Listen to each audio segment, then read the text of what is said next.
తెలంగాణ రాష్ట్రంలో private medical కళాశాల stipend అదేవిధంగా ప్రభుత్వ వైఖరిపైన రౌండ్ టేబుల్ సమావేశం నిర్వహించడం ఉంది. ఈ రౌండ్ టేబుల్ సమావేశంలో వివిధ విద్యార్థి సంఘాలు దాంతోపాటు తల్లిదండ్రులు కూడా పాల్గొనడం జరిగింది.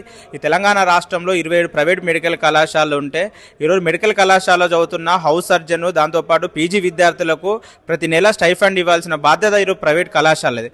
కానీ ఈ రాష్ట్రంలో ఈరోజు అన్ని కళాశాలలో ఈరోజు విద్యార్థులకు సంబంధించింది నెలకు 60,000 నుండి 70,000 లక్ష రూపాయల స్టైఫండ్ ఈరోజు విద్యార్థులకు ఇవ్వాల్సిన అవసరం ప్రైవేట్ కళాశాలనే. కానీ ఎక్కడ కూడా కళాశాలలో విద్యార్థులకు సంబంధించింది పూర్తి స్థాయిలో స్టైఫండ్ ఇవ్వకుండా విద్యార్థులను నుండి శ్రమ చేసుకుంటారు, విద్యార్థులను సేవ చేసుకుంటున్నారు. కానీ విద్యార్థులకు కేవలం 2,000, 3,000 మాత్రమే ఇస్తున్నాయి. కొన్ని కళాశాలలో పూర్తి స్థాయిలో స్టైఫండ్ ఇస్తున్నట్టు వెంటనే విద్యార్థుల దగ్గర ఏటీఎం కార్డు తీసుకొని విద్యార్థులకు సంబంధించిన బ్యాంక్ కార్డు దాంతోపాటు విద్యార్థి సంబంధించిన చెక్ బుక్ వాళ్ళ దగ్గర పెట్టుకొని ఇచ్చే వెంటనే కూడా వాళ్ళ దగ్గరికి వెళ్ళి రిటర్న్ తీసుకుంటున్న పరిస్థితి ఈ రాష్ట్రంలో ఉంది. అంటే విద్యార్థులకు సంబంధించిన స్టైఫండ్ ఇవ్వకుండా విద్యార్థులను తీవ్ర ఇబ్బందులకు గురి చేస్తున్నారు.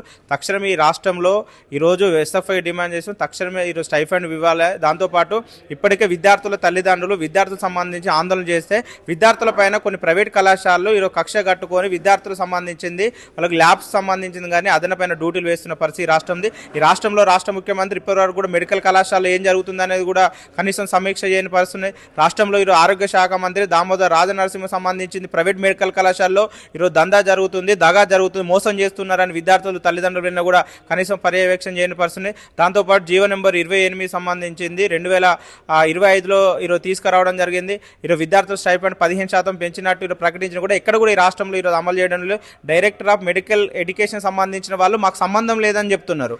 దాంతోపాటు health college Narayana health university మాకు సంబంధం లేదని చెప్తున్నారు. అంటే ఈ రాష్ట్రంలో ప్రైవేట్ మెడికల్ కళాశాల చదువుతున్న విద్యార్థులకు అసలు స్టైఫండ్ సంబంధించి ఎవరికి సంబంధం ఉంటుంది? అంటే ఈ రాష్ట్ర ప్రభుత్వం సంబంధించి తక్షణమే జోక్యం చేసుకొని రాష్ట్రంలో స్టైఫండ్ సంబంధించి ఇవ్వాలి.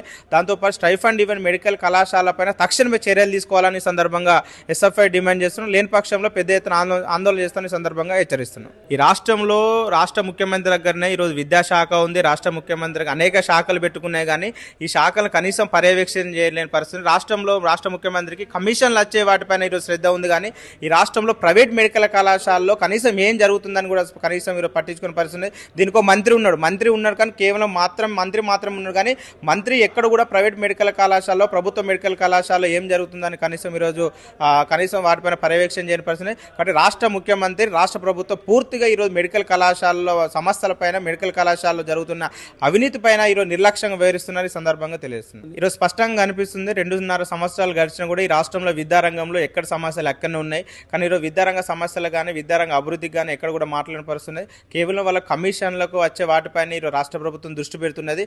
వాళ్ళకి ఏదైతే వాటాలు లాభాలు ఉన్నాయో వాటిపైన ప్రత్యేకంగా దృష్టి పెడుతున్నది స్పష్టంగా అనిపిస్తున్నది. కాబట్టి ఈ రాష్ట్రంలో విద్యారంగాన్ని ఖచ్చితంగా బలోపేతం చేయాలి. రానున్న బడ్జెట్లో కూడా విద్యారంగానికి అధిక బడ్జెట్ కేటాయించాలని ఈ సందర్భంగా రాష్ట్ర ప్రభుత్వానికి ఈరోజు విజ్ఞప్తి చేస్తుంది. రాష్ట్రంలో విద్యారంగ సమస్యలు కానీ విద్యార్థుల యొక్క హక్కులకు సంబంధించింది కానీ ఈరోజు రాష్ట్ర ప్రభుత్వం కాలరాష్ట్రంలో స్పష్టంగా అనిపిస్తున్నది. ఎందుకంటే 2 సంవత్సరాల కాలంలో విద్యార్థులు ఈరోజు ప్రశ్నిస్తే వాళ్ళపైన అక్రమ కేసులు పెడుతున్నది. విద్యారంగ సమస్యలు ఉన్నాయి పరిష్కరించాలంటే కనీసం విద్యాశాఖ మంత్రి లేని పరిస్థితి ఇప్పటి వరకు ఉంది. అంటే ఈ రాష్ట్రంలో విద్యార్థులకు అనేక సమస్యలు ఉన్నా కూడా చెప్పుకుంటామంటే విద్యాశాఖ లేని పరిస్థితి ఉంది. కాబట్టి ఈరోజు ఎస్ఎఫ్ఐ కూడా ప్రధానమైన డిమాండ్ ఈ రాష్ట్రంలో ప్రభుత్వ విద్యారంగాన్ని బలోపేతం చేయాలి. దాంతోపాటు ఈ రాష్ట్రంలో విద్యారంగ సమస్యలన్నింటినీ పరిష్కరించాలి. కార్పొరేట్ ప్రైవేట్ స్కూల్లో ఫీజుల నియంత్రణ చట్టం లేకపోవడం వల్ల వేలాది రూపాయల ఫీజుల దోపిడీ జరుగుతున్నది. దాంతోపాటు రాష్ట్రంలో ఎన్నికల హామీలు విద్యారంగంలో అనేక హామీలు ఉన్నాయి. ఈ హామీలు కూడా ఇప్పటి వరకు కూడా అమలు చేయని పరిస్థితి ఉన్నది. కాబట్టి ఈ అన్ని హామీలు అమలు చేయాలంటే రాష్ట్రంలో కనీసం ఒక విద్యాశాఖ మంత్రిని నియమించాలి. కనీసం ఇప్పటి వరకు కూడా 2.5 సంవత్సరాలు పూర్తయినా కూడా కనీసం విద్యారంగంలో ఈరోజు సమీక్ష చేయలేని పరిస్థితి ఈ రాష్ట్రంలో ఉంది. కాబట్టి వీటిపైన భవిష్యత్తులో విద్యార్థి ఉద్యమాలు ఇంకా ఉధృతం చేస్తామని సందర్భంగా హెచ్చరిస్తాం. అవును, రాష్ట్రంలో ప్రైవేట్ మెడికల్ కళాశాలలో ఈరోజు జూనియర్ డాక్టర్ సంబంధించింది వేధిస్తున్నారు. ఎందుకంటే వాళ్ళు ఈరోజు సమయానికి డ్యూటీ సమయానికి వచ్చినా దాంతోపాటు కొంతమంది విద్యార్థులకు సంబంధించింది ఈరోజు సీనియర్లు జూనియర్ అనే పేరుతోటి ప్రైవేట్ కళాశాలలో విద్యార్థులను వేధిస్తున్నారు. వాళ్ళపైన అదనమైన డ్యూటీలు వేస్తున్నారు. దాంతోపాటుగా వాళ్ళు చెప్పిన మాట వినకుంటే వాళ్ళపైన ఈరోజు ర్యాగింగ్ సంబంధించింది కూడా ఈరోజు కొన్ని మెడికల్ కళాశాలలో ర్యాగింగ్ భూతాన్ని కూడా మనం చూసినాం. ర్యాగింగ్తో విద్యార్థులు ఆత్మహత్య కూడా పాల్పడిన పరిస్థితి ఉన్నది.